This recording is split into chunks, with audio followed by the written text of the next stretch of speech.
Selamat pagi, Ade dan juga Ibu. Masih ingat dengan saya? Pagi Pagi, Sus, masih Sus. ingat. Hmm. Sus Risma ya? Iya, Ya, betul. betul. Bagaimana kabarnya hari ini? Alhamdulillah saya baik. Baik sih, sehat. Nur sendiri gimana kabarnya? Alhamdulillah baik juga gitu ya. Oke, baik. Ade dan juga Ibu, sesuai dengan kesepakatan kemarin, karena minggu kemarin ini saya merawat keluarga Ibu serta Ade gitu ya. Nah, sebelumnya saya sudah mengajukan gitu beberapa pertanyaan kepada Ade dan juga Ibu. Di sini kita akan menentukan bersama terkait penilaian scoring permasalahan yang terjadi di keluarga Ade dan juga Ibu gitu. Nah, tujuannya ini itu untuk agar kita tuh bisa mengetahui gitu masalah yang utama harus segera diselesaikan. Lalu untuk waktunya itu sekitar 10 sampai 15 menit. Apakah Ade dan juga Ibu bersedia? Bersedia Sus. Bersedia. Oke, sebelumnya berdasarkan hasil pengkajian kemarin, terutama Ibu ini tuh sering mengeluh nyeri sendi ya Bu, Iya, gitu, suka ngerasa kaku gitu. Suka susah digerakin sih Sus. Terus emang sendi-sendi tuh terasa sakit gitu. Oke, baik Ibu. Lalu dengan Ade juga memang saya lihat di hasil pengkajiannya itu ngerokok ya, Dek? Iya. Ya masih ngerokok dia. Masih ngerokok. Oke, kalau begitu dari beberapa permasalahan yang sudah saya gali gitu dari keluarga Ibu dan juga Ade, terdapat 3 masalah keperawatan. Yang pertama itu ada defisit pengetahuan, karena berhubungan dengan Ibu dan juga Ade yang masih belum memahami cara penanganan juga pencegahan risiko dan tanda gejala dari penyakit yang diderita, yaitu rematik gitu ya Ibu. Terus yang kedua itu ada manajemen kesehatan keluarga tidak efektif. Ini tuh berkaitan dengan penanganan masalah kesehatan dalam keluarga, berhubungan dengan kesulitan keluarga Ibu serta Ade dalam melakukan perawatan atau pengobatan karena adanya masalah pengambilan keputusan. Maksudnya itu adalah Ibu dan juga Ade tuh belum mau untuk pergi ke fasilitas kesehatan. Terus dan juga merasa belum perlu untuk memeriksa selama keadaan masih baik-baik saja. Lalu yang ketiga itu ada perilaku kesehatan cenderung beresiko berhubungan dengan Ade gitu ya yang masih merokok. Betul. Oke, menurut Ibu dan juga Ade, dari ketiga masalah tadi yang paling nyata atau real dan paling dirasakan ketika terjadi yang nomor berapa? Istilahnya tuh yang paling penting untuk ditangani saat ini gitu. Kalau menurut saya sih yang paling penting saat ini itu adalah tentang pengetahuan masalah penyakit ya Sus ya. Karena kan saya juga merasa memang terganggu ketika penyakit saya ini tuh kambuh gitu. Dan anak saya serta suami saya juga bingung gimana cara mengatasinya karena itu tadi kita sama-sama kurang mengetahui tentang penyakit yang saya alami gitu Sus. Baik, berarti mengenai masalah kurangnya pengetahuan keluarga ya Ibu, untuk sifat masalahnya itu kira-kira menurut keluarga masalah ini tuh termasuk ke tidak sehat atau hanya mengancam kesehatan atau bahkan ya keadaan baik-baik aja gitu. Sebenarnya sih kayaknya masuk ke tidak sehat ya kalau kita nggak tahu tentang penyakit gini gitu. Terus bisa bikin tambah parah gitulah jadinya karena kita nggak tahu soal masalahnya. Oke, lalu untuk kemungkinan masalah dapat diubah menurut Ibu serta Ade itu tuh kira-kira bisa diubah atau tidak gitu. Ya bisa ya. Bisa sih. Kalau kita memang sama-sama mencari tahu mengenai masalahnya. Lalu jika Ibu sudah mengetahui mengenai penyakit yang diderita atau dialami gitu ya, selama ini kira-kira mudah, sulit, atau bahkan hanya sebagian yang dapat diubah. Kita usahakan mudah ya. Udah sih. Iya, soalnya harus diubah juga kan karena kita nggak tahu mengenai masalah ini gitu. Apalagi usia saya juga udah tua, di mana lagi saya butuh informasi. Oke, baik, mudah ya Ibu. Nah, kalau untuk kambuhnya penyakit yang dialami Ibu, kira-kira mudah atau sedikit mudah atau sulit untuk dicegah Ibu? Ya, insya Allah kita usahakan semaksimal mungkin sih pasti bisa dicegah.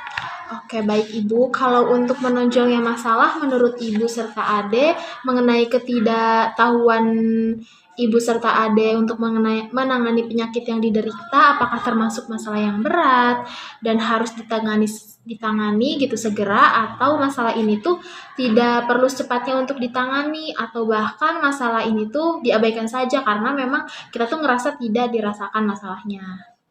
Segera mungkin. Seharusnya segera sih. Berat sih enggak, tapi emang harus diatasi segera. Oke, baik Ibu.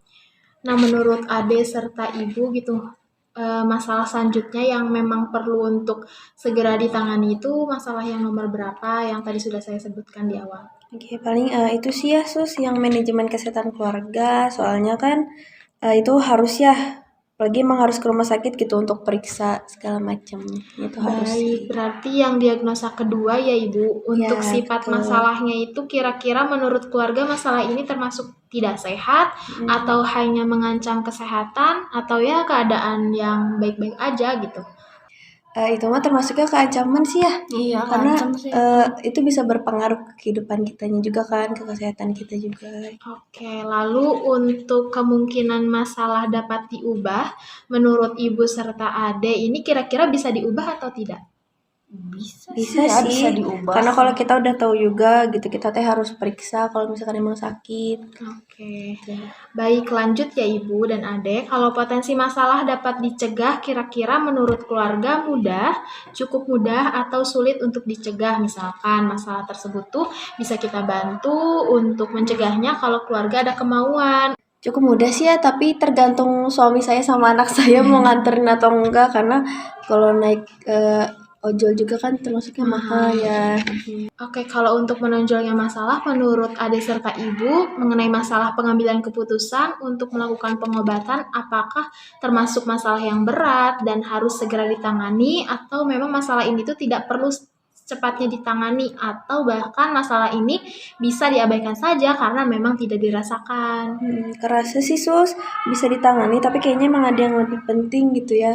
Karena tadi gitu ya lumayan mahal juga kalau untuk biaya berobat ke rumah sakit misalkan. Oke, baik Ibu. Berarti yang terakhir itu ada masalah perilaku kesehatan cenderung beresiko yang tadi memang berkaitan dengan adik ya gitu. Adiknya yang merokok gitu. Nah, untuk sifat masalahnya itu kira-kira termasuk ke yang tidak sehat atau kurang sehat, termasuk atau ancaman atau bahkan krisis atau keadaan sejahtera gitu.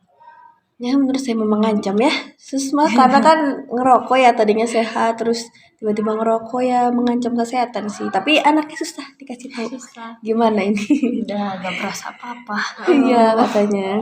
Oke, untuk kemungkinan masalah dapat diubah menurut Ibu serta Ade ini kira-kira bisa diubah sih atau tidak gitu?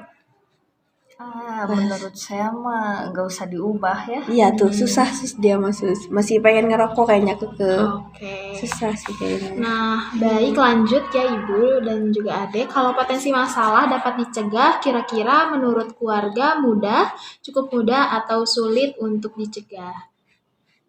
Sebenarnya masih gampang ya Sus ya, tapi balik lagi ke anaknya karena emang anaknya yang merasakan gitu ya. Oke. Jadi gimana anaknya aja. Oke, kalau untuk menonjolnya masalah menurut Ibu serta Ade mengenai masalah rokok ini, apakah termasuk masalah yang berat dan harus segera ditangani atau masalah ini tuh tidak perlu secepatnya ditangani atau bahkan masalah ini bisa diabaikan saja karena memang tidak dirasakan gitu. Ya paling dibiarin aja lah, diabain aja dah katanya mah. Gak kerasa, saya Iya, juga udah. sekarang mah masih enggak. Iya tuh. Masih biasa-biasa aja. Saya juga udah ngasih tahu. Oke, Katanya berarti biarin masih aja belum lah. mempan ya Ibu? Iya belum mempan. Oke, baik. Terima kasih. Berarti dari ketiga masalah yang tadi sudah didiskusikan, yang paling penting itu yang pertama tentang pengetahuan tentang rematik, ya Ibu dan juga Adek. Nah, berarti nanti kita belajar bareng-bareng, saya kasih pendampingan untuk mengatasi masalah defisit pengetahuan ini dengan tujuannya itu agar meningkatkan pengetahuan serta status kesehatan dari keluarga Ibu serta Ade gitu ya. Untuk pertemuan berikutnya kira-kira dari Ibu atau Ade bersedia di hari apa? Paling kayaknya hari Minggu lagi aja ya Sus. Kebetulan nanti keluarga juga pada kumpul ke rumah. Jadi paling biar sekalian aja. Iya boleh Ibu. Untuk tempat dan waktunya kira-kira jam berapa? Paling di sini aja ya. kali ya. Di sini aja. Oke, di Sama sini. kayak jam sekarang aja jam 11. Jam 11 di sini. Iya. Oke, baik Ibu serta Ade. Untuk pertemuan selanjutnya kita lakukan di hari Minggu ya, pukul 11, tempatnya di tempat yang sama seperti sekarang. Kalau begitu cukup sekian gitu ya. Saya pamit ya Ade serta Ibu. Terima kasih banyak Sus. Oke, selamat Makasih siang. ya. Iya, makasih ya Sus ya. Makasih.